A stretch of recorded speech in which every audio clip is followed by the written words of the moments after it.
اور پھر کہتے ہیں یہ تو بہت لمبی زندگی ہے کہ ان کھجوروں کو ختم کروں پھر مارکے میں داخل ہوں، یہ کفار مجھے قتل کرے اور میں جنت میں داخل ہو جاؤں۔ ان کھجوروں کو زمین پہ پھینکتے ہیں اور جنت کی طرف اور اس مارکے کی طرف دوڑتے ہیں۔ سامنے سے ایک آنے والا آتا ہے، اسے کہتے ہیں مجھے احد کے پہاڑ سے جنت کی خوشبو آ رہی ہے۔ وہ تو جنت کی تلاشی تھے۔ میرے ایک نبی کے صحابی جو ایک ٹانگ سے معذور چلتے ہوئے لنگڑاہٹ بدر کے میدان میں جانے لگے تو بیٹوں نے روک دیا، رک گئے۔ احد کا مارکا ہوا، پھر تیاری کی تو انہیں کہا آپ تو وہ ہیں جن کو اللہ نے بھی اجازت دی ہے، آپ گھر میں بیٹھے ایک ٹانگ سے معذور ہیں۔ اٹھتے ہیں اللہ کے نبی کے پاس جاتے ہیں اور کہتے ہیں اللہ کے نبی میرے بیٹے میرے ساتھی مجھے یہ کہتے ہیں لیکن اللہ کی قسم میں اسی لنگڑی ٹانگ کے ساتھ جنت میں داخل ہوں گا۔ مارکے میں داخل ہوتے ہیں، شہید ہو جاتے ہیں۔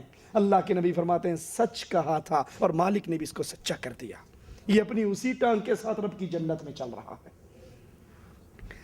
وہ جنگ کے میدانوں میں کودنے والے جنت کے لیے اگر جشن عید میلاد النبی جنت میں جانے کا راستہ ہوتا، ارے جو خون کی ندییں بہا سکتے ہیں ان کے لیے جشن منانا مشکل کام تھا۔ میرے نبی صلی اللہ علیہ وسلم کفار کے گھیرے میں ہے، ایک صحابی اپنا ہاتھ نبی کے سامنے کر دیتا ہے، ڈھال ٹوٹ جاتی ہے تو اس کا ہاتھ نبی کے سامنے ڈھال بن جاتا ہے، ایک سینہ سامنے کر دیتا ہے، ایک کمر سامنے کر دیتا ہے۔ نبی فرماتے ہیں احد کے میدان میں دائیں دیکھتا ام عمارہ مجھے اپنی حفاظت کرتے ہوئے نظر آتی، میں بائیں دیکھتا یہ عورت میرے لیے کفار سے لڑتے ہوئے نظر آتی۔ مسلمانوں کی غیرت کا یہ معاملہ، جنت کی طلب میں ان کی یہ کشش، جن کو لڑنا مرنا آتا تھا جنت کے لیے، نبی کی محبت کے لیے، کیا میلاد شریف کا حلوہ کھانا ان کے لیے مشکل کام تھا؟ اللہ کے لیے سوچئے، اگر یہ عمل، یہ جشن میلاد النبی کا جلوس جنت میں جانے کا راستہ ہوتا، محمد کے صحابہ اس پہ چلنے والے ہوتے صلی اللہ علیہ وسلم، جن کی غیرت کا ماجرا۔ دو معصوم بچے، کم عمر نوجوان، ابن عوف کے ایک دائیں کھڑا ہے ایک بائیں کھڑا ہے۔ ابن عوف ابھی دل میں ہی سوچ رہے ہیں رضی اللہ عنہ وارضا کہ جنگ کے اندر تو انسان دیکھتا ہے کہ میرا دایاں بایاں مضبوط ہونا چاہیے، ادھر بھی معصوم بچہ ہے، ادھر بھی 14-15 سال کا، ادھر بھی 14-15 سال کا۔ ابھی یہ سوچ رہے ہیں کہ ایک بچہ دامن ہلا کے پوچھتا ہے چچا ابو جہل کہاں ہے؟ کہتے میں حیران ہو گیا، یہ معصوم بچہ جس کو جنگ کا تجربہ نہیں ہے، جس کو تلوار زنی کرنی نہیں آتی، کفار کے کمانڈر ان چیف کا پوچھ رہا ہے۔ کہا بھی اس کا جواب نہیں دیا۔ دوسرے بچے نے دامن ہلایا، چچا ابو جہل کہاں ہے؟ میں نے کہا بیٹو ابو جہل کا کیوں پوچھتے ہو؟ کہا چچا ہم نے سنا ہے ہمارے آقا کو گالیاں دیتا ہے اور آج اپنی ماں سے یہ سیکھ کر گھر سے نکلے ہیں کہ اس دھرتی پہ ماں یا محمد کا دشمن بچے گا یا ہم بچیں گے۔ کہا مجھے کفار کی صفیں جب ٹوٹی ابو جہل چلتا ہوا نظر آیا۔ میں نے کہا بچوں جس کا پوچھ رہے تھے تمہارا نشانہ وہ سامنے ہے۔ ابن عوف کہتے ہیں ادھر میری زبان سے کلمے نکلے، ادھر تیر کی طرح یہ دونوں بچے لپکے اور ابو جہل کو زمین پہ گرایا، خون و خاک میں لٹا دیا اور تلواریں لے کر دوڑتے ہوئے رسول اللہ صلی اللہ علیہ وسلم کے پاس پہنچے۔ آقا آپ کے دشمن کو میں نے قتل کیا ہے۔ دوسرا کہتا ہے یا رسول اللہ میں نے قتل کیا ہے۔ نبی فرماتے اپنی تلواریں تو دکھاؤ، دونوں کی تلواروں پہ خون لگا ہوا۔ فرمایا تم دونوں نے اللہ کے دشمن کو قتل کیا ہے۔ جن کی غیرت، جنت کی طلب، نبی کی محبت کا یہ عالم تھا، ان کے لیے جشن عید میلاد منانا، جھنڈے لگانا، قمقمے لگانا، بجلیاں لگانا، جھنڈیاں لگانا، سجانا مشکل کام تھا۔ لا حول ولا قوت الا باللہ۔ لوگو مولانا الیاس قادری صاحب کے بیان کردہ تمام آداب جشن عید میلاد کو سامنے رکھیے اور سوچئے کہ حضرت قادری صاحب فرما رہے ہیں کہ ثواب کی نیت سے جشن عید میلاد میں کہ جلوس میں شرکت کرو، تو کیا اگر یہ اجر و ثواب کا کام تھا تو کیا نعوذ باللہ نبی نے صحابہ کو نہیں بتایا تھا؟ اگر یہ اجر و ثواب کا کام تھا، اجر و ثواب کب بنتا ہے؟ جب نبی کی زبان سے نکلے یا نبی عمل کر کے دکھائیں یا نبی کے سامنے کوئی عمل کیا جائے اور آپ خاموش ہو جائیں، یہی 3 طریقے ہیں نا. تو بتائیے اگر یہ اجر و ثواب کا کام جس کا 600 سال کے بعد، نبی کی ہجرت کے 600 سال کے بعد اربل کے ایک بادشاہ ملک مظفر کو پتہ لگا، کیا صحابہ کو اس کا علم نہ تھا؟ یا اگر یہ کہو نہیں جی صحابہ کو علم تو تھا لیکن نعوذ باللہ ثم نعوذ باللہ وہ ثواب حاصل کرنے کے اتنے حریص نہیں تھے؟ سوچئے اللہ کے لیے. کیا نبی پر تہمت لگاؤ گے کہ اللہ کے نبی نے ثواب کا یہ کام اپنے صحابہ کو نہیں بتایا، یا صحابہ پر الزام لگاؤ گے کہ انہیں پتا تو تھا لیکن ان کو اتنا شوق نہیں تھا، ثواب کمانے کا اتنے حریص نہیں تھے جتنے آج جشن میلاد منانے والے حریص ہیں؟ اور حالانکہ قرآن حکیم کو جب پڑھتے ہیں تو مالک اپنے نبی کو حکم دے رہا ہے، یا ایھا الرسول، اے میرے رسول، بلغ ما انزل الیک، ما انزل الیک من ربک، اے رسول جو رب نے تجھ پہ اتارا ہے اس کو پہنچا دے. وَإِن لَمْ تَفْعَلْ فَمَا بَلَّغْتَ رِسَالَتَهُ، اور اگر اللہ کی بھیجی ہوئی شریعت کو تو نے لوگوں تک نہ پہنچایا تو پھر تو نے رسالت کا حق ادا نہیں کیا. دونوں میں سے کون سی بات آپ کو پسند ہے؟ آپ یہ سمجھتے ہیں کہ عید میلاد النبی منانے کا طریقہ، یہ اجر و ثواب کا طریقہ اللہ نے اتارا تھا، نبی نے نہیں بتایا؟ تو اس سے بڑی میرے نبی پہ اور کیا تہمت لگائی جائے گی؟ یا نبی نے تو بتایا تھا، صحابہ کو اس کا اتنا شوق نہیں تھا؟ اور اللہ کے نبی علیہ السلام حجۃ الوداع کے موقع پر صحابہ کے مجمع کے سامنے ایک سوال کرتے ہیں، حل بلغت، اے میرے صحابہ کی جماعت، کیا میں نے اللہ کی شریعت پوری تم تک بیان کر دی، تم تک پہنچا دی؟ سب نے کہا ہاں یا رسول اللہ صلی اللہ علیہ وسلم، آپ نے شریعت پہنچا دی، اس کا حق ادا فرما دیا، جہاد کرنے کا بھی حق ادا فرما دیا. میرے نبی نے عرش والے کی طرف نگاہوں کو بلند کیا، کہا یا رب فشہد، اے اللہ تو گواہ ہو جا، اے اللہ تو گواہ ہو جا، جو شریعت تو نے مجھ تک پہنچائی تھی، مجھ پر اتاری تھی، میرے تک جو پیغام تیرا آیا تھا میں نے تیرے بندوں تک پہنچا دیا، تیرے بندوں نے اقرار کر لیا. یا رب، اے میرے اللہ، اب تو اس پر گواہ ہو جا. اور اللہ کے نبی صلی اللہ علیہ وسلم کی اسی زندگی کو مالک ہمارے لیے لقد كان لكم في رسول الله اسوة حسنہ کہہ کر آپ کے لیے، میرے لیے آئیڈیل قرار دے رہے ہیں. اللہ عز وجل ہمارے نبی کی زندگی کو دوسرے مقام پہ غور کیجئے، وَمَا آتَاكُمُ الرَّسُولُ فَخُذُوهُ وَمَا نَهَاكُمْ عَنْهُ فَانْتَهُوا، جو نبی دیتے ہیں وہ لے لو، جس سے نبی روکتے ہیں اس سے رک جاؤ. کیا اللہ کے نبی نے جشن عید میلاد النبی دیا؟ کیا صحابہ نے اس کو لیا؟ کیا اس پہ عمل کیا؟ اور اللہ کے نبی تو فرما رہے ہیں تَرَكْتُ فِيكُمْ أَمْرَيْنِ لَن تَضِلُّوا مَا تَمَسَّكْتُمْ بِهِمَا كِتَابُ اللَّهِ، لوگوں میں جا رہا ہوں، 2 چیزیں تمہیں دے کر جا رہا ہوں، تم کبھی گمراہ نہیں ہو سکو گے، قیامت تک بھی تم گمراہ نہیں ہو سکتے جب تک ان 2 چیزوں کو تھامے نہ رکھو. اور وہ 2 چیزیں کیا ہیں؟ اللہ کی کتاب اور میری سنت. رسول اللہ صلی اللہ علیہ وسلم نے فرمایا کہ نیکی کا کوئی ایسا کام نہیں جو تمہیں جنت میں لے جا سکے الا یہ کہ میں بتا چکا ہوں، اور گناہ کوئی ایسا نہیں جو تمہیں جہنم میں لے جا سکے الا یہ کہ میں تمہیں اس سے ڈرا چکا ہوں.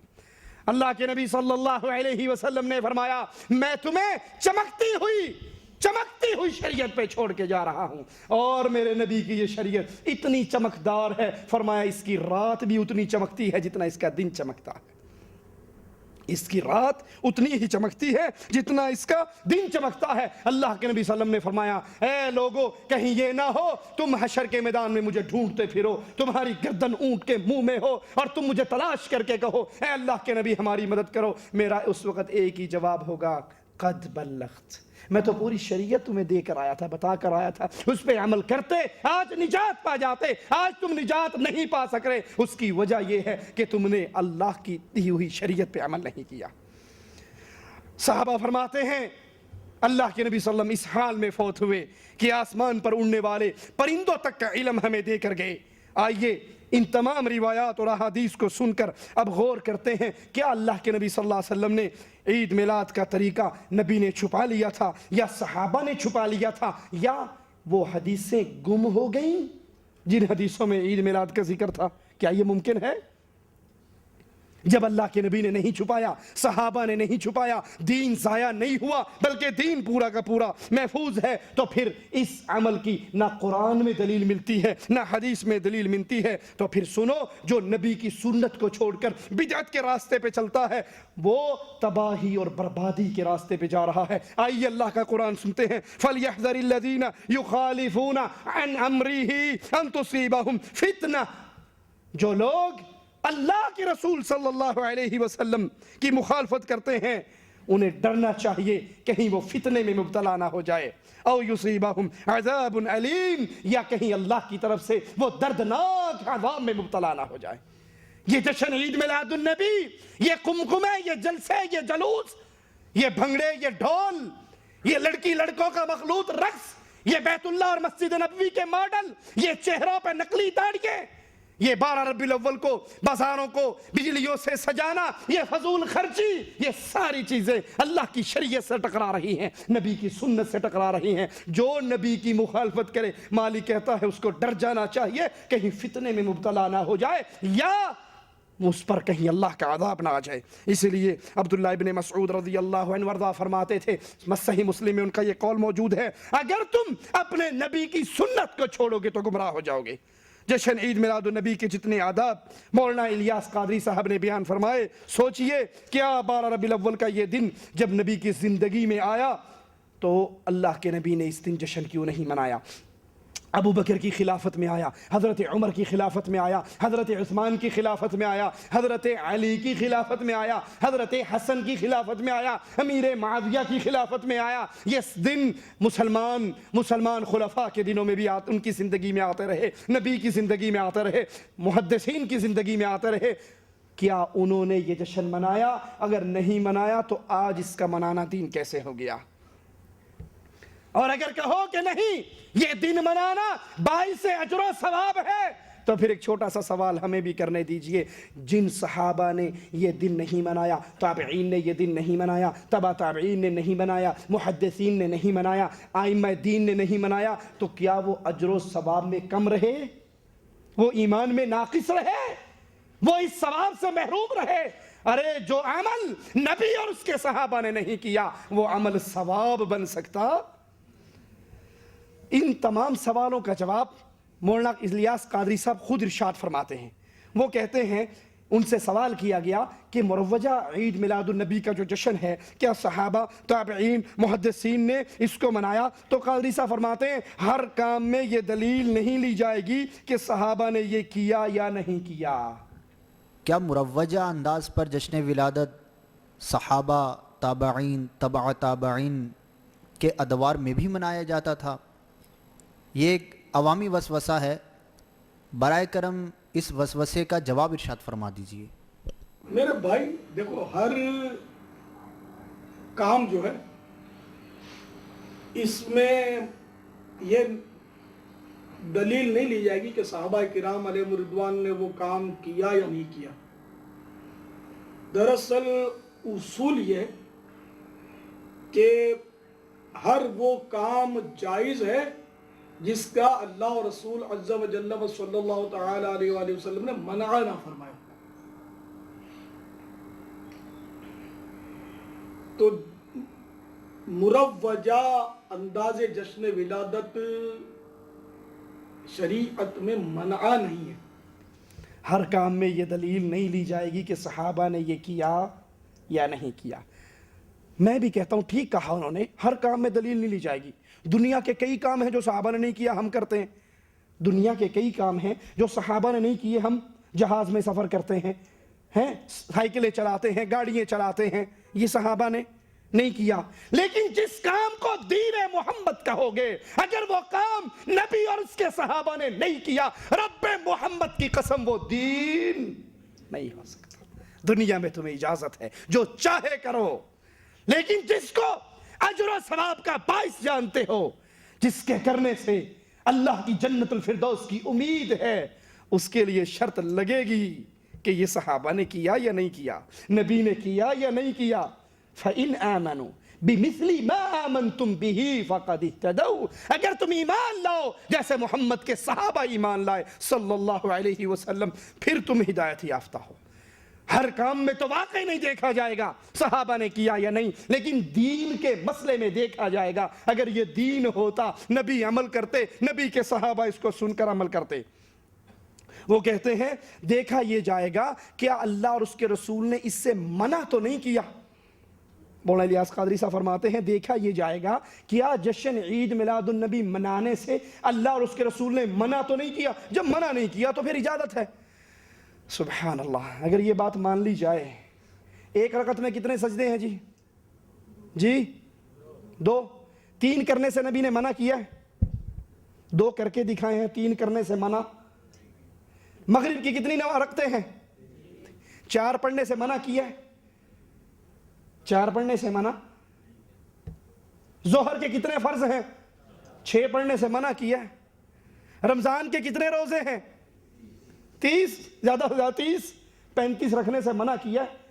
بیت اللہ کا طواف کرتے ہوئے کتنے چکر مارنے پڑتے ہیں؟ 7، 9 مارنے سے منع کیا ہے۔ سعی کے کتنے چکر ہیں؟ 7، 10 مارنے سے منع کیا ہے۔ رمی، جمرات کو رمی کرتے ہوئے کتنی مارتے ہیں؟ 7، 20 مارنے سے منع کیا ہے۔ اگر یہ دروازہ کھولو گے تو پھر کوئی چیز بھی باقی؟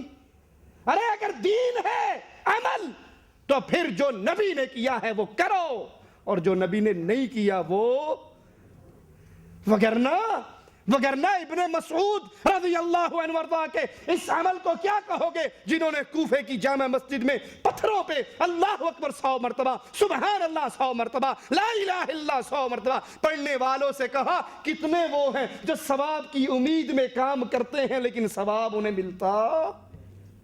اگر صرف یہی دیکھا جائے شریعت کے اندر، دنیا کی بات نہیں کر رہا، شریعت کے اندر کہ اس سے منع نہیں ہے، تو پتھروں پہ لا الہ الا پڑھنے سے منع کیا نبی نے؟ پھر ابن مسعود نے کیوں ان کی کنکریوں کو ٹھوکر ماری؟ کیوں کہا ابھی تو نبی کے برتن نہیں ٹوٹے؟ ارے شریعت نام ہے، قال اللہ وقال الرسول، اللہ نے یہ کہا اور امام الانبیاء نے یہ کر کے دکھایا، صحابہ نے اس پہ عمل کر کے دکھایا، یہ لڑی سلسلہ ہم تک پہنچ رہا ہے۔ جو نبی نے نہیں کیا وہ دین نہیں بن سکتا۔ دلیل دیتے ہیں مولانا الیاس قادری، کہتے ہیں دلیل یہ ہے اگر تم کہو صحابہ نے نہیں کیا تو پھر نہیں کریں گے، تو دلیل یہ ہے کہ صحابہ کے دور میں پنکھے تھے؟ سبحان اللہ، ماشاءاللہ۔ کیا صحابہ کے دور میں لائٹیں تھی؟ کیا صحابہ کے دور میں گاڑیاں تھی؟ ہم ان بتیوں اور بلبوں کی روشنی میں بیٹھے ہوئے ہیں۔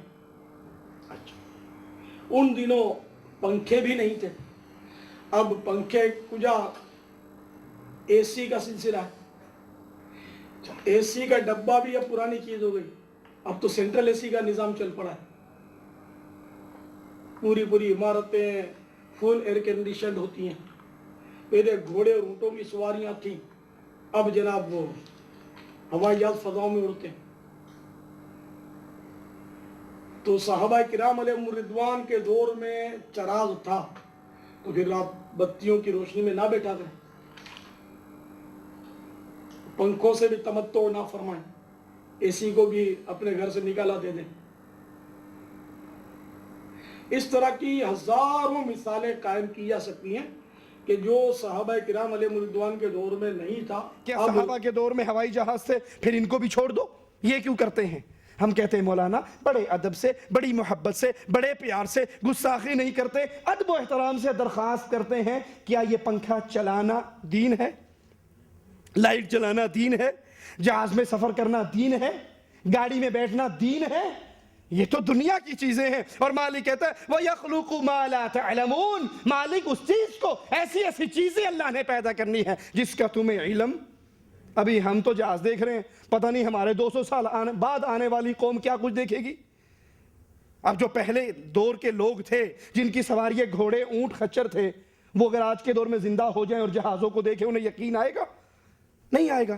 ہمارے 1000 سال بعد اگر زندگی دنیا کی رہی کیا کچھ ایجاد ہو جائے گا، ہمیں اس کا شعور، یہ دنیا کا ماجرا ہے۔ مولانا الیاس قادری خود کہتے ہیں کہ اچھا یہ تو دنیا کی چیزیں تھی، اب میں آپ کو دین کی مثال دیتا ہوں۔ دین کی مثال انہوں نے کیا دی؟ کہ مسجد نبوی میں لینٹر نہیں تھا، تم لینٹر ڈالتے ہو اپنی مسجدوں میں؟